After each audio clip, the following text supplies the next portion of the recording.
Hi guys! Nandito na naman tayo sa bagong episode natin. At ngayon mayroon tayong bagong venue. Ang ganda Cafe naman Collect. na. Kita mo naman, ganda ng ambience. So, yay! Diba? Thank you sa pag-accommodate sa amin. At mag-start na tayo ng ating episode, ang Boy Toys! Okay, ako po si Happy Boy. Ako si Wrestling Boy. Gigo Postulero. Okay, ano ba topic natin ngayon, brother? Mukhang matindi to. Ito yung mga 90s cartoons and anime, yung mga nakalakihan natin. Oh. Nagpapasaya sa atin nung araw. Ay, Ayun. 90s ba kayo? Kita ngayon ko lang nakita si Pong Pagong nasa Sesame Street. Ano yan, collab, Collab, okay, no? crossover. Ayan. Ganda, guys, ang ganda ng place, promise, puro toys dito. Sarap pa nung kape nila dito. Oo nga pala yan. At saka yung vibe daw talagang napaka-nostalgic. Maraming mga pop culture na mga merchandise ang lupit. Parang kada tingin mo sa mga toys, may maaalala ka na Oo, no, iba-iba talaga moment eh. sa buhay mo. Ito, may mga palengke toys pa na robot, oh. Ito nga, pag napapalingon ako, napapakataw, let it be. Let it be. Ang Beatles. Beatles. Dahil mag-alala, magpo-post din namin lahat yan. Ayan, Abangan nyo lang sa page. Ayan. Ayun. Ikaw, ano ba ang naabutan mo? Yung earliest na, na cartoons na naalala mo? Earliest na naalala ko siguro yung Astro Boy. Astro Boy. Classic. Ganda yun, oo. Talagang yun yung isa sa mga unang napanood ko eh. Kasi although, mas nauna ba si Voltes Boy? I think so. Hmm. Parang nauna ata si Voltes Pero- Prime siya. Ay, hindi, parang si Astro Boy yata Astro Boy, nauna, no? oo. Yun yung una kong Oo. napanood. Ako, Pero- alin? Pero sa dito sa Pilipinas, unang nilabas ata si Voltes 5. Ay, hindi, I'm sorry.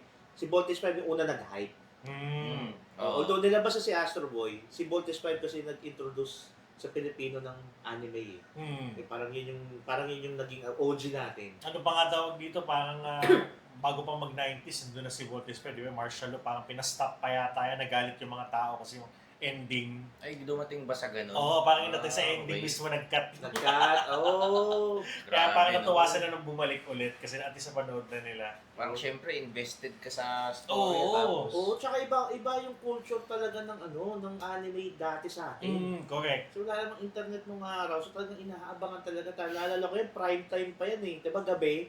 gabi yung mga hype na anime na yan eh. Kaya, GMA mo? GMA 7. Ang malapit na nung nilabas nila yung sa GMA, binalik nila yung Voltes 5, 1998 yan, grade 2 tayo. Grade 2, basta magpagitan nga. Hindi tayo maganda kita. Ayan. Ang nangyari, yung ABS naman naglabas ng Beast Wars. Ayun. Sinabay nila yan. Yung Beast Wars naman kasi ang advantage niya is yung 3D. Yun naman ang halaman ni Voltes 5. Updated yung graphics. Oo. Kaya ang ganda rin eh. No? Correct. Alam ko Beast Wars, yun eh, yung nagiging animals nila. Oo, yan. Cheetah, sila na Transformers, no? May Tagalog dub pa nga. Tagalog din yan. dub yan eh, di ba? Correct. Yung Gorilla, Dinosaur si Megatron. Ako yung pinakauna kong naalala cartoons Mr. Bogus. Yung Paano yan? nanonood ako. Mr. Bogus. Naalala mo, ako ito pinakamatanda sa inyo eh. Gigigay yung Mr. Bogus. That's fake. Ano channel to? Channel 2, pero morning. Morning. Morning. Paano ka pang-batas ko talaga? Educational, no? Hindi. Hindi Ako siya. lang siya eh. Maliit na tao lang. Parang Mr. Bean, parang gano'n? Parang Dennis the Menace, ganun. Hindi, cartoon siya eh. Cartoons talaga siya. Tapos, Okay. Tapos siya, maliit na tao lang siya. Maliit na, parang ang karakter niya, maliit na tao. Tapos malakas siya kumain. Parang gano'n. Okay. Eh, doon sa iya ako. Ako pa na. Hindi, pero flash pa rin natin yan Mr. Bogus. Para Okay. sa context. Ikaw, ano pa unang naalala mong cartoons na ano? Actually, nakahilig ako yung anime yan. Diyan yung halos sa GMA din eh. Yung mga Ghost Fighter. Pag pumutok si Ghost Fighter, nagtuloy-tuloy na yan. Yan sila Grabe yung Ghost Fighter. Lupin, di ba? Grabe yung Ghost Fighter. Pero yung pinakauna talagang yung parang pambata, yung Sedi, yung kay Ah, Romeo Munting Prinsipe. Ano yung Sedi Munting Prinsipe? Si Romeo, din no? na si Patras. magkakapatid. Tsaka si Patras yung aso. Ay, yung aso. Nakaiyak yun. Nakaganyan yun. Si Grabe ano? yung episode na yun. Yung yung nagbebenta siya ng gatas. Oo, tapos yung Kaya, aso. kasi, Pare, panoorin mo yun. Alam mo, sana may ewan ko siguro. Meron sa YouTube pa rin pero hanapin mo lang talaga. Baka siguro, I'm not just aware, pero sana may gumagawa pa rin ng mga ganung anime. No? Oo. Ang ganda kasi ng story, no? Correct. Yung akala mo European yung gawa, yung pala, Japanese din pala siya. No? Ayos eh. Ang No? ganda Yung sa- ano din, si Julio. At Julio Tulia. Tulia. Pala tadhana. Ganda rin yung mga ganun. Parang ano yun China naman yung anong Yun dalawang yung mga yun. cartoons na ano eh, yung mga may magkakaroon ka talaga ng empathy sa mga bida kasi Oo. may mga kwento doon, salbahe yung kamag-anak. Sarah! Correct, Diba, correct. taga-balat ng patatas, yung Yan, ano, oo. diba? Nagka-movie pa yun, si Camille Prats, diba? Tama, Sandy, si Tom Tos, DJ na ngayon. Oo. Galing eh, no? Tsaka yung ano, yung parang, ito parang never, until now, hindi ko pa nakita na ganun epekto ng isang episode or isang series sa community. Example na lang may dinayo ko nun na liga. I think somewhere in Mandaluyong, hindi ko na maalala. So, liga, basketball sumigaw. Ghost Fighter na! Tumigil yung liga. Tumigil yung liga para manood ng Ghost Fighter kasi yun yung final na laban ni Taguro. Saka ni Eugene. Isipin mo pare, para mapatigil mo yung isang event, para Tama manood naman. lahat ng tao ng episode na yun. Diyos ko, Grabe, grabe, oo. diba? Tama, Until tama. now, hindi pa ako nakakakita ng ganong epekto ng isang episode sa buong community. Kasi ngayon, choose what you consume na eh. Yun, pagka tama. Kasi nanood may ka, YouTube na panoorin ko Kahit lang. mamaya na lang. Dati aabangan mo talaga. Oo. Hindi ka pwedeng mapag-iwanan eh, no? Kasi Wala, makaka-relate sa, pag pinagkwentuhan sa school yun, wala na, Hmm. hindi mo na alam. Wala na. Speaking of Ghost Fighter, yung ganyan ngang moment na hinahabol talaga natin yung oras, yung laban ni Yomi at saka ni Anak niya? Eugene. Eugene. Eugene tsaka si Yomi. Si Yomi di ba namatay na si Ryzen? Oo. Si Yomi yung parang ex na malakas yung bulag na character. Yung ending nun, natalo niya ata si Eugene tapos may lumaban sa kanyang malaking lalaki. Never ko napanood yung episode na yun. Either, nung bata kasi ako, child star ako eh. So, either may shooting ako, either mamamalengke kami ng nanay ko. Yung parang natatapat na may lakad. Siguro mga ilang years na. Siguro papanoorin ko na to pag inulit na naman yung Ghost Fighter. Parang hanggang sa naabot na ko sa high school ko na siya napanood. Yun mo, grade 3. Dahil nga, wala pang mga internet doon. Talagang aabangan mo talaga. Pag na-miss mo yung Wala na. isang episode, wala na. Ilang beses ko na-miss nung bata ako. Kasi mismo yung episode na yun, yung matatalo si Yomi na mananalo yung patabang ka ng kamay ni Ryzen. Ano yun? Si Enki. Si Enki yun. Never ko napanood yun. Pero alam mo yung nakakatuwa dyan sa Oo. kwento mo, hindi talaga pinalabas na naglaban sila. Ganun ba? Oo, yun. Para ano nang kinuwento. Yun pala. Yun ang hindi ko kaya- napanood na part. Kinikwento na ng mga kalaro na, ganito, ganyan.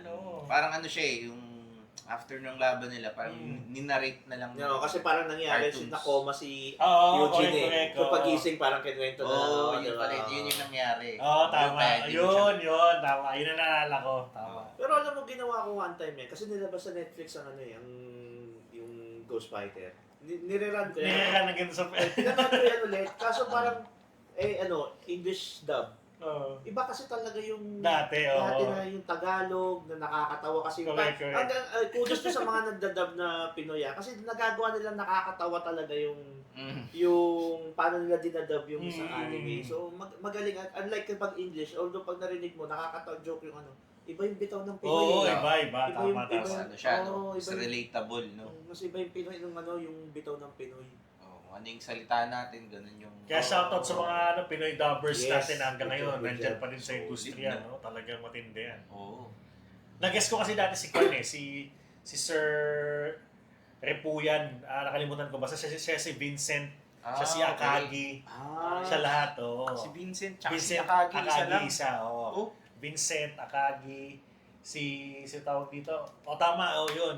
Vincent, galing. Akagi. Nakalimutan ko pa yung ibang mga mabibigat na character. Galing ng mga Detective boses. Zenigata.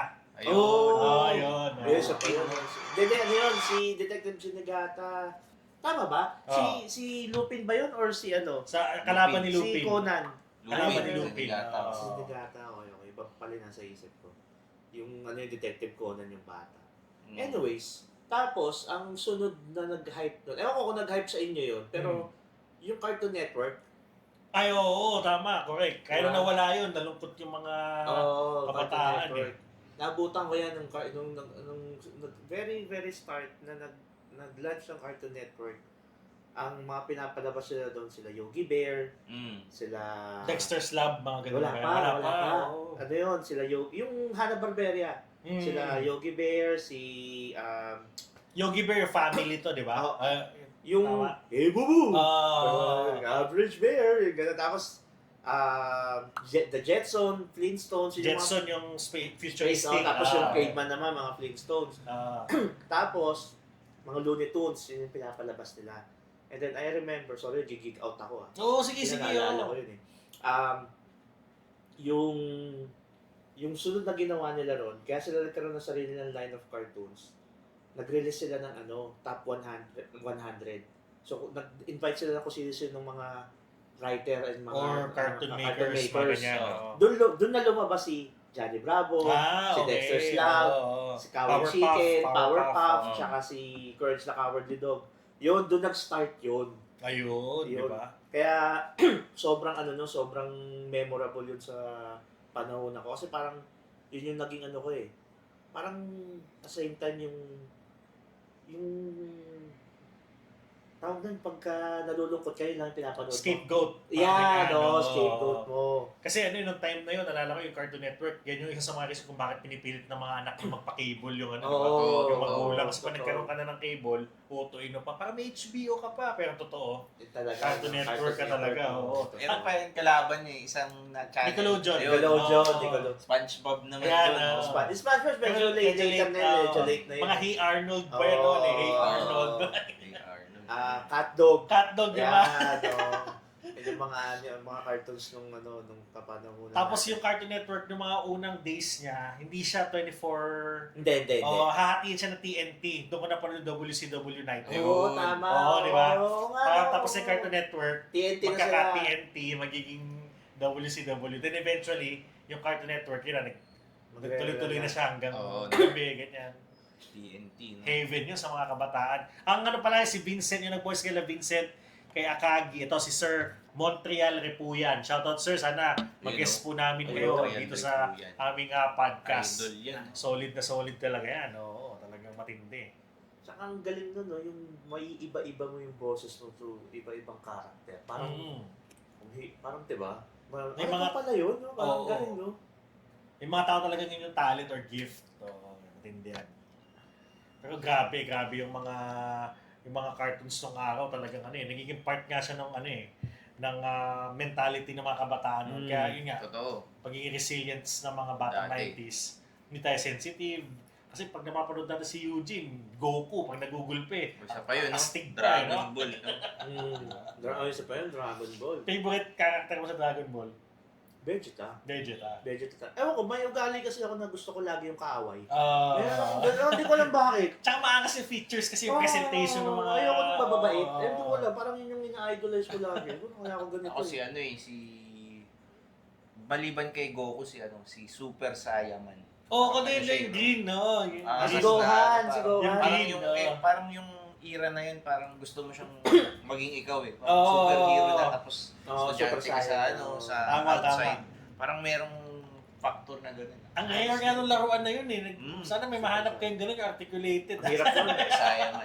SHF na gano'n, ang hirap hanapin. Hirap hanapin, no? Nakabonit, no? Hindi siya yung parang, science siya na, hindi siya yung super saiyan na talagang makikita mo na nagdidilaw yung buhok. Parang siya, unique na Oo, kasi character. Saiyaman. Hindi kasi siya, parang mararamdaman mo yung pagka-human side niya na hindi kasi niya inaano yung powers niya. Correct. Super power ako eh. Pag ma-humble kasi siya. Kumbaga parang friendly neighborhood Spider-Man lang ang dating. Ikaw, sino favorite mo sa Dragon Ball? Yun nga, si Gohan Great Saiyaman din. Kasi yun nga, yung pagka-rare niya. Actually, siya yung gusto kong i-cosplay eh. Given a chance. Kaso nga, rare. Kaya yung laruan, hoping ako sana magkaroon kayo. Kasi laro nakihap hanapin. Hirap hanapin yun. Meron akong nakuna score, pero siya, yung hindi nagagalaw. Stiff lang. Mga yung pan-display lang, hindi siya yung... Mga grandista siguro yun. Maganda sana yung yung napapalitan lahat, yung shades. Parang wala pa akong nakita nun. Parang wala pa. Hindi sila gumawa? I don't know. Hindi kasi ako ma-anime eh. Pero we'll see. We'll check. Correct. Pero yun, kaya nakakatuwa pag gumawa. Pupunta ako sa mga shops niya. May mga ibang nagtitinda ng anime na alam mo yun, parang pinapanood mo dati tapos ala yun na siya kuwang-kuha yan rin, di ba? Totoo. Slam Dunk, Ghost Fighter. Ayun. Tapos meron pa yung Zenki, di ba? Ay, Zenki, yung binhi. Binhi ng kadiliman. Speaking of Slam Dunk, isa pa maganda yung Slam Dunk. Pag sumod siya ng Lunes, Friday. Friday shoot, no? Friday yung shoot. Maalala mo lahat, no?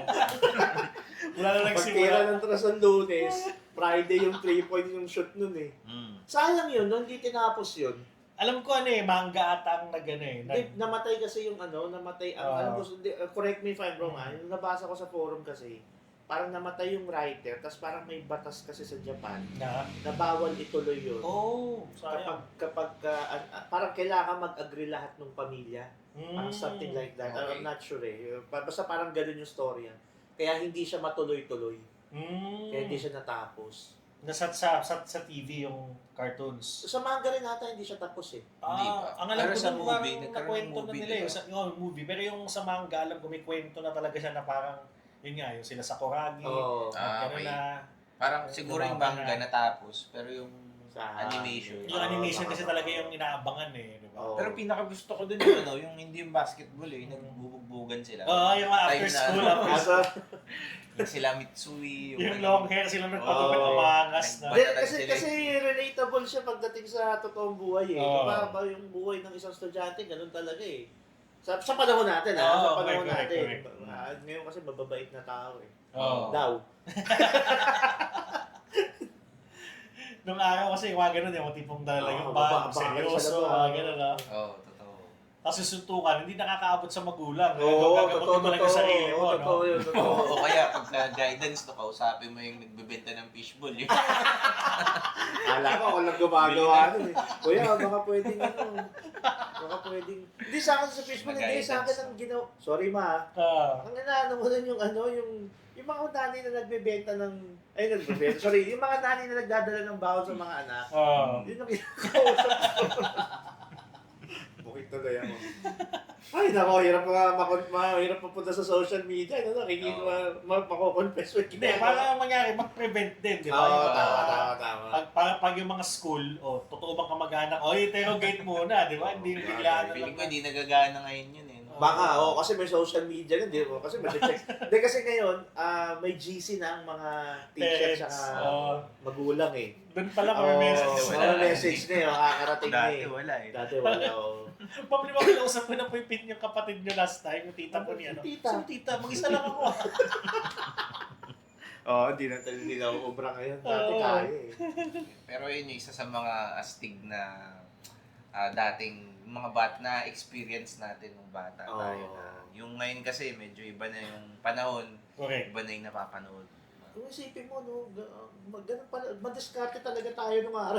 Oo. Hindi ba naisip natin yun? Resourcefulness. Oo, no? Para maisip mo yun. Dahil sa mga napanood nating anime, di ba talaga na... Cartoons, no? Oo, Cartoons, oo. ganun. Naswerte tayo kasi talagang naabutan natin sila yung pinaghihirapang panoorin, hindi yung... Oo. Nandyan agad, Kaya sabi mo, diba? pick and play eh. Correct. Kasi parang tsaka nawala yung community na tara, manood tayo sa ganito, kaninong bahay Manood tayo sa bahay mo ganito, manood tayo ng Ghost Fighter o whatever. Ngayon, kahit isang araw lang, matatapos mo yung isang series Oo, na. isang aalis. So ka lang. Kuha mo, kaya yun Sleepod eh. ka lang. Oo. Well, anyway, Oo. baka sumobra yung oras natin sa kwentuhan natin. So, ayun nga, sa next episode natin, pag-usapan ulit natin yung mga kwentong 90s. Yan, nostalgic. nostalgic. Yung mga nostalgic. Lahat. Oo, Pwede pag-usapan dito. natin yan. Tsaka kung may mga tanong kayo, gusto nyo topic na pag-usapan, Sa comment comment section. lang kayo. No? Kaya PM kayo Pwede. kay Gigo sa akin or kay Gian. So again, this is Boy Toys. Ako nga pala si Wrestling Boy. Happy boy? Jigo Boy, Jigo Postorero. Lahat kami may boy. See you on the next episode. Ayun.